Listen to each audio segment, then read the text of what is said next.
Today I am going to analyze and discuss with you the speech given by Mary Fisher titled A Whisper of AIDS. Less than 3 months ago, at platform hearings in Salt Lake City, I asked the Republican Party to lift the shroud of silence which has been draped over the issue of HIV and AIDS. I have come tonight to bring our silence to an end. I bear a message of challenge, not self-congratulation. I want your attention, not your applause. I would never have asked to be HIV positive, but I believe that all things there is good purpose, and so I stand before you, before the nation, gladly.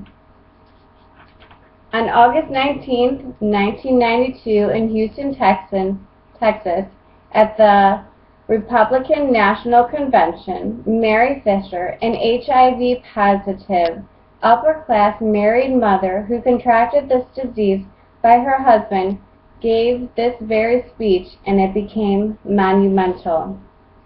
The main reason why Mary gave this speech is to bring the silence of HIV and AIDS to an end. She wanted to let everyone know that they are at risk. She states, "My call to the nation is a plea for awareness. If you believe you are safe, you are in danger.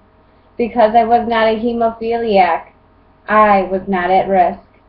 Because I was not gay, I was not at risk. Because I did not inject drugs, I was not at risk."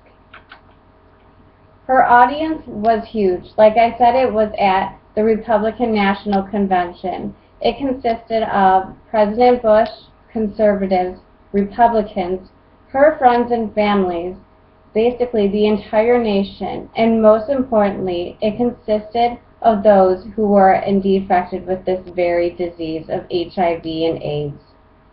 According to the article of the New York Times, she stated she wanted to have a face to put the disease to. What made her speech so extraordinary is because it was extremely personal. It was her life. And also, in 1992, coming out stating that she was infected with this disease was very brave. And come on, let's face it, in 1992, people were not as educated as they are today about this disease.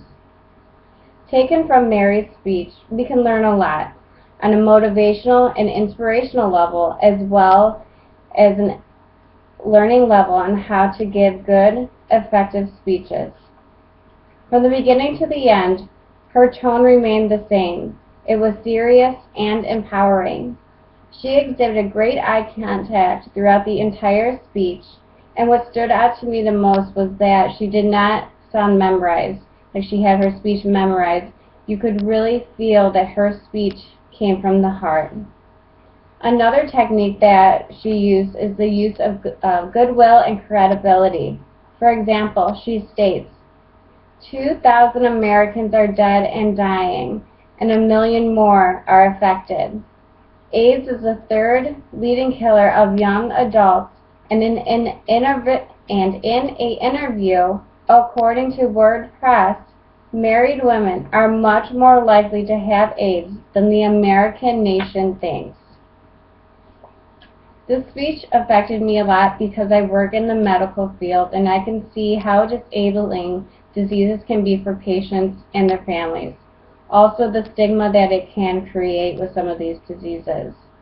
This is a very persuasive, motivational, and inspiring speech, and I recommend everyone to listen to Mary Fisher's speech, A Whisper of AIDS.